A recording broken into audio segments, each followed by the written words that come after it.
Hello and welcome back. Let's look at another video here that's going to help us understand naming compounds. We've been talking about ionic compounds and how that involves a metal and a nonmetal for the most part, but also it can include polyatomic ions. And those are always compounds that are bonded as a result of a transfer of electrons. Today we're going to look at molecules that are a result of the sharing of the valence electrons. And those are called molecular compounds. Those compounds are formed, but there are more than one possible arrangement for elements to bond when they're sharing electrons. And so we have to have a more of a naming process that tells us how many of each are going to be involved. Okay?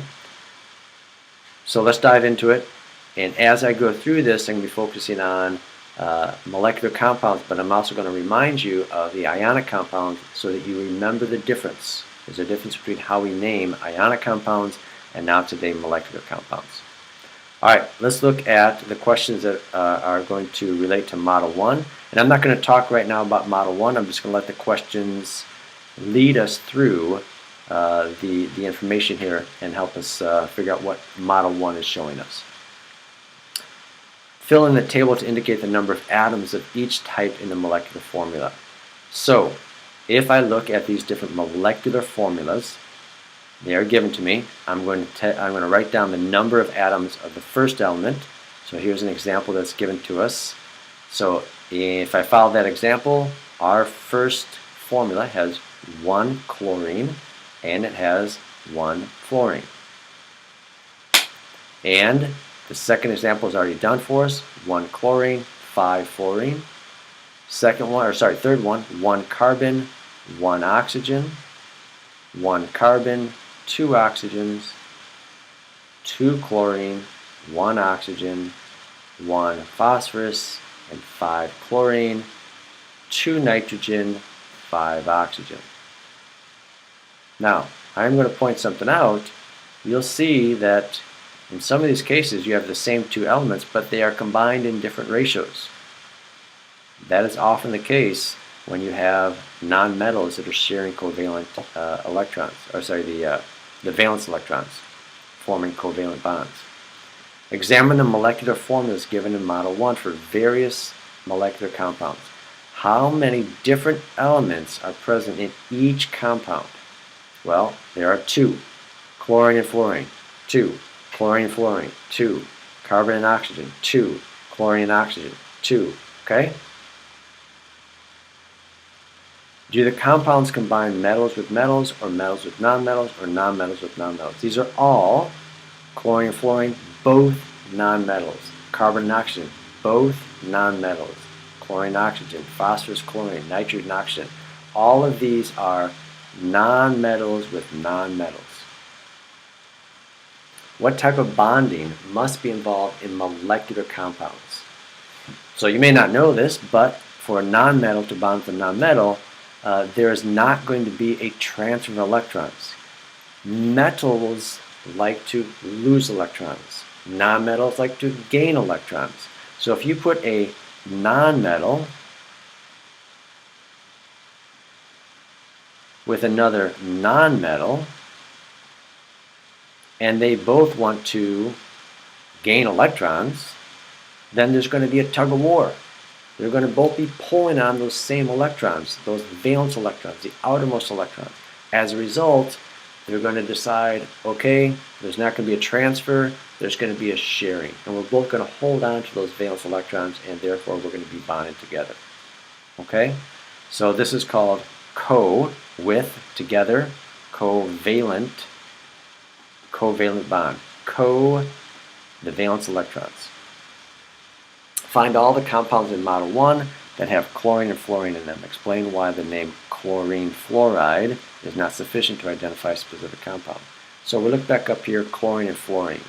Alright, here are 2 of them. That's the problem. There are 2 possible compounds there, both with chlorine and fluorine in them. So we can't just say chlorine fluoride. because we don't know which one it is. So we need a naming system that is going to specifically tell us how many of each are in the compound. Remember, this system we're going to talk about today is only for molecular compounds or covalently bonded covalent compounds. Okay, covalently bonded compounds.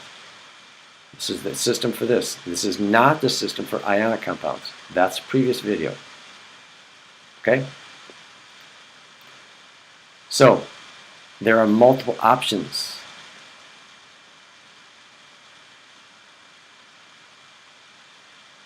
Multiple options here. Assuming that the name of the compound gives a clue to its molecular formula, predict how many atoms each of these prefixes indicate and provide two examples. So, mono, 1. Di, 2. Penta, 5. We can look up here. Anytime there's just one fluorine, for example, mono. Monoxide or monoxide. Monoxide. Okay? If there's 5, pentoxide. If there's 2, dichlorine. Okay? We're going to be using prefixes for molecular compounds. That's what's going to tell you how many in the compound. It's just that simple. So what are those prefixes?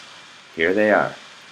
Mono means 1, di 2, tri 3, tetra 4, penta 5, hexa 6, hepta 7, octa 8, nona, yeah, nana, nona, yeah. There's 9, and deca is 10. Okay?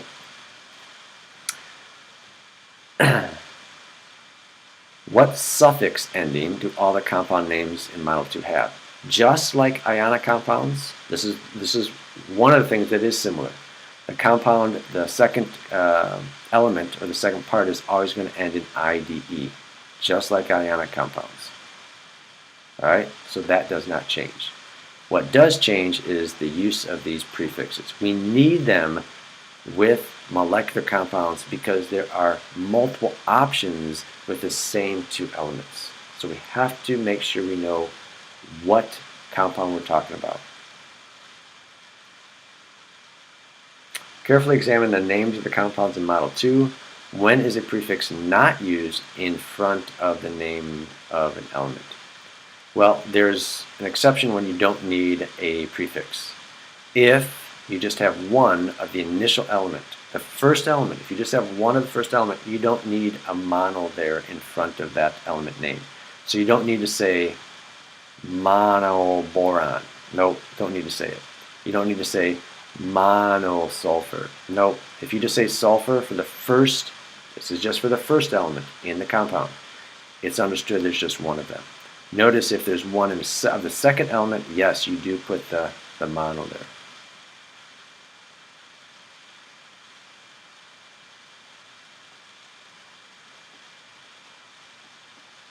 There's just one of the first element, you do not need the mono. That's only for mono. If there's 2 of the first element, you got to put di. Or 3, you got to put tri. Consider the compound NO. That's nitrogen and oxygen. Which element, nitrogen and oxygen, would require a prefix in the molecule name? You don't need one for the nitrogen. It's the first element, and there's only one of them. So it's just nitrogen. But the oxygen, there's one of them, but you're going to have to say there is one of them because it's the second one, and we have to make sure that we make the difference between NO or NO2 or NO3 or whatever. So this would be monoxide. And I know mono, the prefix for one is mono, but oxide starts with an O2, so we're not going to have 2 oxygens or 2 vowels next to each other. So it's not monoxide, it's just monoxide. Okay? I just named that right there. Find 2 compounds in Model 2 that contain a subscript of 4 in their molecular formula. List the formulas and names of the 2 compounds. So if it's got 4, let's see here. Here's one that has 4. Here's one that has 4. So that is di, 2 nitrogens, dinitrogen tetroxide, and tetraphosphorus, decoxide, because there's 10 oxygens there. So whoops, so we have N2O4 and the P4O10. What is different about the spelling of the prefix meaning 4 in these two names? Well, I kind of just alluded to this when I talked about monoxide, is in this case the tetra, you don't say tetra oxide. You're not going to put two vowels in your name. We're going to combine those and just eliminate the A with the tetra. Tetroxide just sounds a little bit better. Okay, monoxide, and in this case, here too, deca. We're going to cancel out that A and just say decoxide. Don't put two vowels next to each other when you're naming these. A lot of these prefixes end in A. In fact, they all do, right? Or not all of them, but some of them end in A, but all of them end in a vowel. And if your element starts with a vowel, then you're going to eliminate the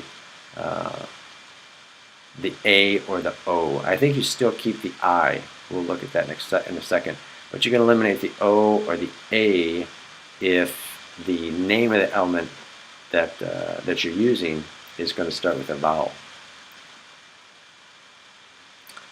Okay, so I just talked about the naming there when it ends in a vowel and your element begins with a vowel. Find two compounds that begin with mono. Okay, yep. List the formulas and names for the two compounds. So what we have here is dichlorine monoxide or chlorine monofluoride.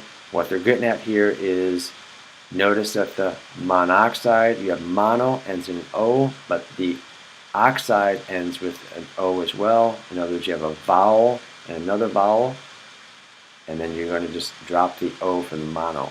Here, the monofluoride, your element starts with a consonant, so you're not going to drop the O in the mono. That's the difference in the spelling there. Okay? Identify any remaining names of compounds in Model 2 where the prefixes that do not exactly match the spelling shown in the prefix table. Okay. Again, what they're just having you look at is there are some cases where, for example, I already mentioned tetraoxide. You drop the A and you say tetroxide. I already mentioned monoxide. You drop the O and you say monoxide. Here's deca. You don't say decaoxide. You drop the A and you say decoxide. Here too, octa. Octa, you don't say octaoxide. You say octoxide. Okay. So if your prefix is going to end in an O or A, and your element is going to start with an O, in this case, you're just going to abbreviate that, kind of condense that. It's not the case with tri, by the way, and iodide. Notice there's two I's in there. It's triiodide. Interesting. Okay, it's not a huge deal, but you just should recognize that there are certain cases where the spelling is a little bit different. Use your answers to questions 9 through 11 to write a guideline for how and when how to modify a prefix name for a molecular compound. Okay, so for example, if the prefix ends in O or A and element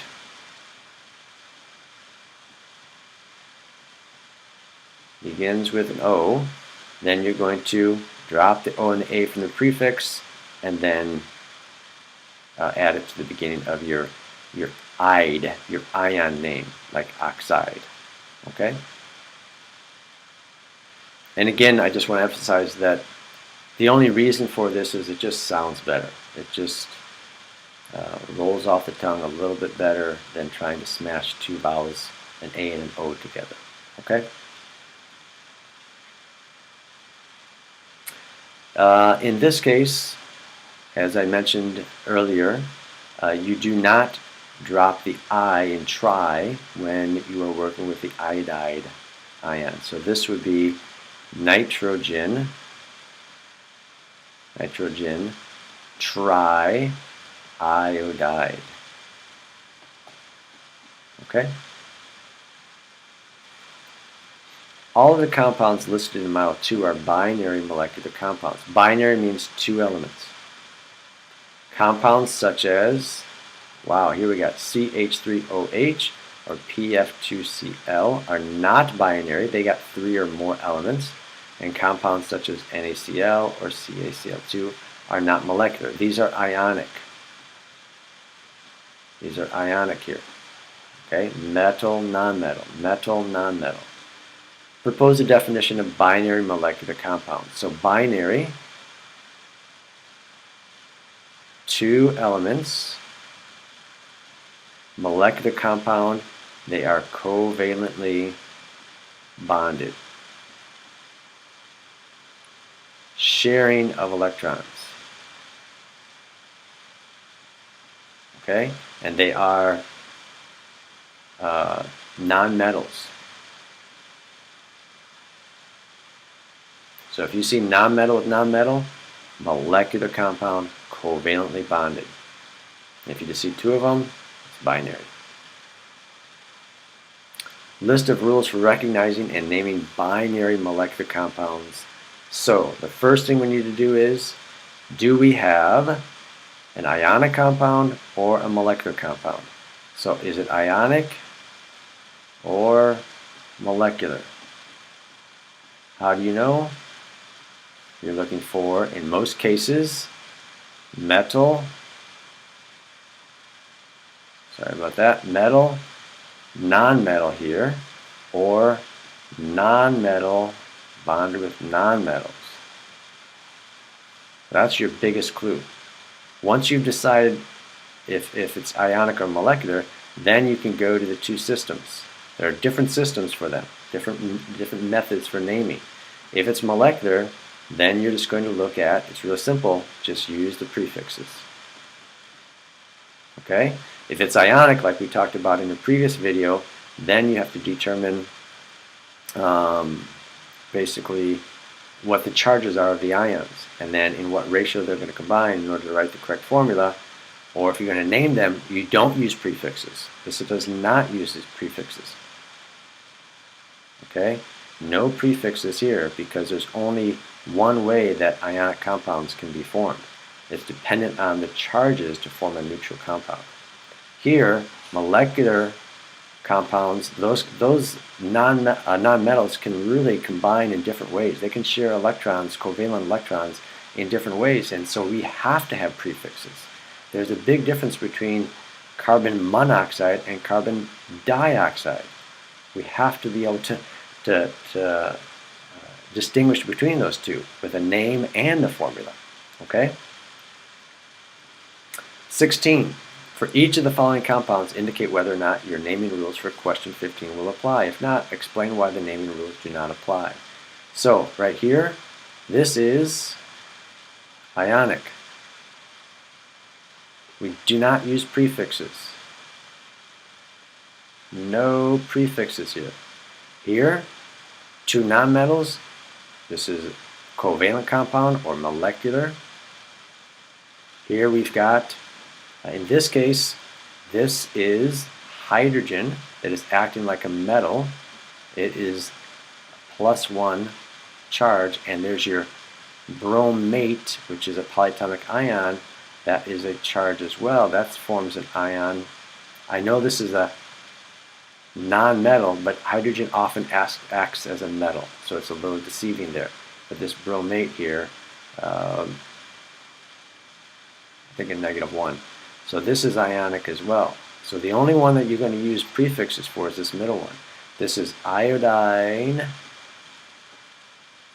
pentachloride.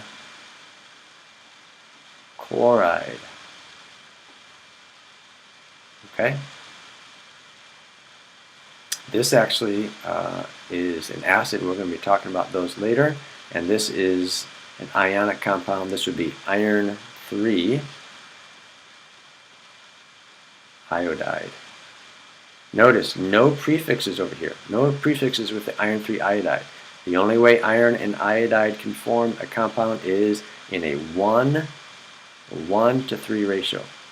Whereas iodine and chlorine can form multiple ratios, combinations. In this case, it is iodine pentachloride, but maybe iodine and chlorine could form a compound where it's I2Cl or ICl, I2Cl3. I don't know, okay? But you have to make sure you know which one it is because molecular compounds can form in different ratios. All right, 17, use the rules your group developed. Name each of the following molecular compounds. We are told that these are molecular, so we know we're going to use prefixes. Guaranteed. These are all non-metals that are forming compounds. So this is phosphorus, tribromide. Always end. Doesn't matter if it's ionic or molecular. Always end the second part with IDE if they are binary. If these are binary. This would be sulfur. You don't need the mono, remember. Sulfur, tetra, chloride. This is dinitrogen, difluoride. Okay? Sulfur, trioxide. If the prefix ends in an I and then you have oxide, you don't need to get rid of the I with the tri. You only get rid of the O and A with oxide. Here we've got one of each of these. So this is bromine, and then monofluoride. Okay.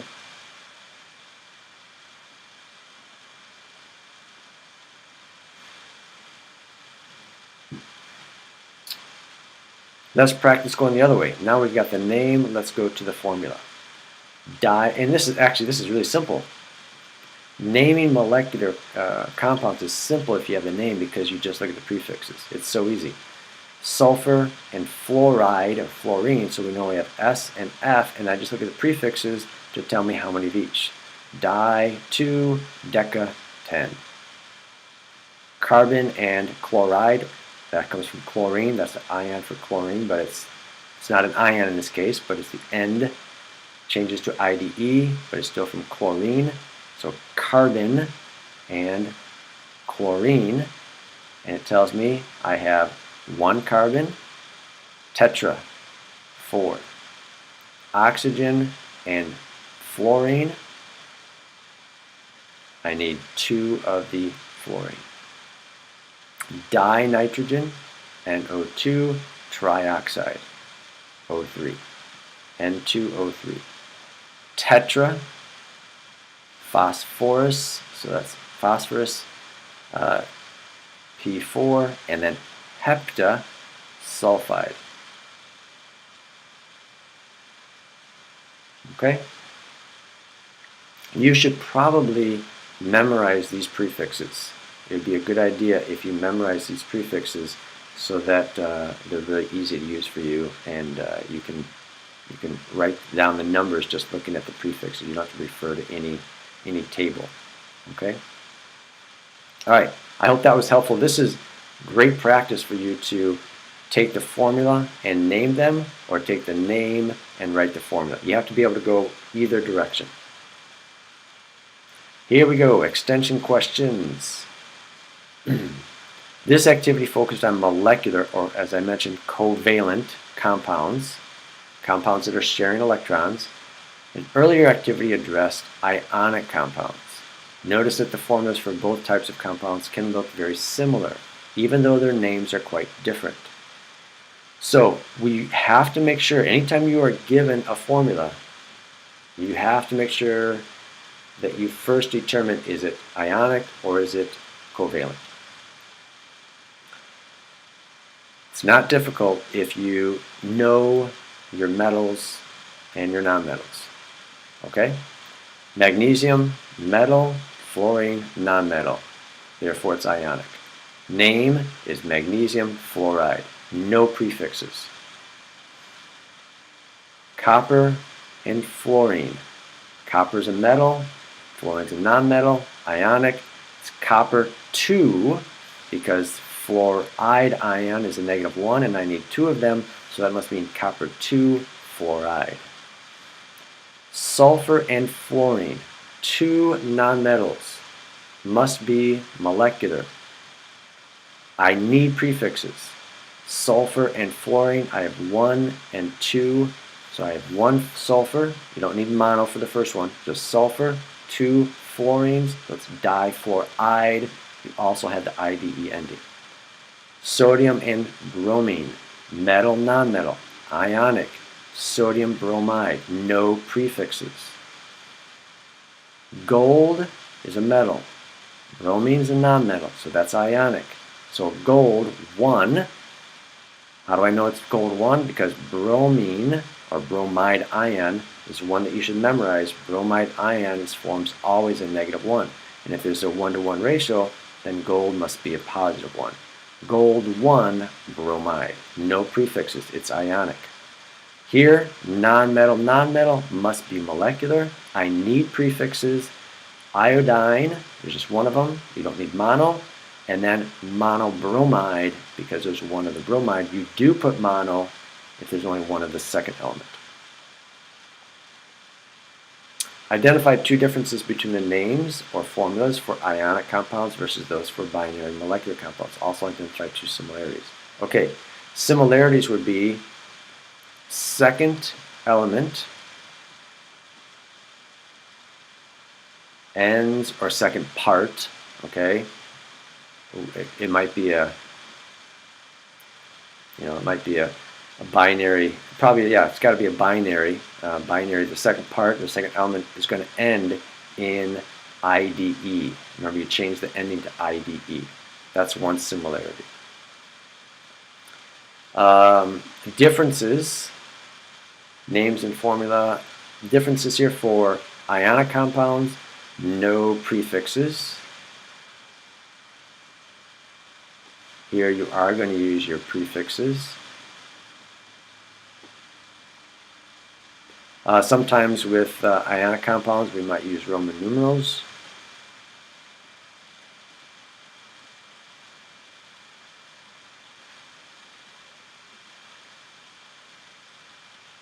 Also the similarity, the first element name, the ending is not changed. You just use it as it is. Granted, with the molecular ones, it might be preceded by a prefix, but the name itself is not changed. Okay. All right. So those are just some similarities and some differences. It helps to see the 2 side by side so that you realize there are really 2 systems when naming these compounds. And the first thing you must do is determine if it's ionic or covalent. Okay? So use complete sentences to explain why AlC3 is called aluminum chloride, no prefix is required, but BCl3 is called boron trichloride. Okay? This is a perfect example that this first one is ionic, so we use the ionic system. The second one here is covalent, sharing of electrons. Ionic is transfer of electrons. This is sharing.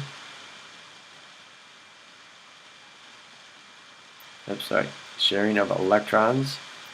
And they have 2 different types of systems. Aluminum chloride, there's only one possible ratio that aluminum and chloride ions can combine in. It's always a 1-to-3 ratio. So we don't need prefixes because there's no other choices. So this is simply aluminum chloride. And aluminum is always a +3. Chloride is always a -1. So that's why it's a 1:3 ratio always. Whereas boron and chlorine might combine in different ratios. So that's why we have to say boron trichloride. Okay? Metal, non-metal for the ionic, and non-metal with non-metal for covalent. All right? So that is a nice summary there of the two systems. In the table below, first identify the type of bonding present, then fill in the missing name or formula for each compound using the appropriate set of rules. Okay, so this is a great exercise here because we've now talked about both types of naming systems for ionic or covalent. Chemical formula. Carbon and sulfur, both are nonmetals, so this is covalent. And this would be carbon, 2 sulfur, so disulfide, always ending in IDE. Here we have lead, Pb, and iodine, metal and nonmetal, ionic, and this would be lead. Now, lead has multiple ions that it could form. How do I know which one this is? Because iodide is always a -1, and I need 2 of them, so this must be lead 2, iodide, always ending in IDE. This is barium, which is a metal, chlorine, which is a nonmetal, so again, this is ionic. So this is barium. Barium has only one possible ion that it forms, it's a +2, and this is chloride. This is selenium and sulfur. So in this case, we have selenium and sulfur. I believe those are nonmetals. So we've got covalent.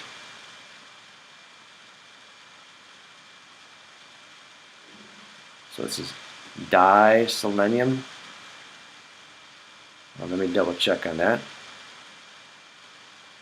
Yep, we're good. Diselenium. And 6 is hexasulfide. All right. Now we're given the name. So if we go this direction, as soon as you see prefixes, you know that it is covalent. And this is Xe, xenon tetrafluoride, 4 of the fluorines. Sodium phosphide, I don't see any prefixes. And sodium I know is a metal, so this is ionic. And this is sodium phosphide. Now, you have to figure out what the charges are. So you have to know that sodium is a +1. Phosphorus is in the group where you have +3. Sorry, -3. Okay, -3. So phosphorus, like nitrogen, would be a -3. So this means that I've got sodium, which is a +1, phosphorus, which is a -3. I'm going to need 3 sodium to match the 1 phosphorus. That's why it's going to be Na3 and then P. Okay? We have dinitrogen pentoxide. Prefixes, look at that. Tells me right away that this has got to be covalent. And prefixes, it's really easy naming or writing the formula when you've got prefixes, right? Dinitrogen, nitrogen 2, pentoxide 5 of those. Cobalt 3 bromide. Roman numeral, why? Because cobalt can have multiple ions. It's nice when the Roman numerals are there actually. You don't have to think about the charge. I know that cobalt then has a 3 charge on it. Bromide, that's one that you should memorize. It's a -1. So now I can figure out the ratio in which they must combine because this is an ionic compound. I have to form a neutral compound. I need CO and then 3 of the bromides. Okay? All right. I hope this has been very helpful. We now know how to name ionic compounds. We know how to name ionic compounds that are binary, but also with polyatomic ions. And now we know how to name molecular compounds that are covalently bonded, sharing those valence electrons by using prefixes. All right, I will see you in the next video where we talk about naming acids.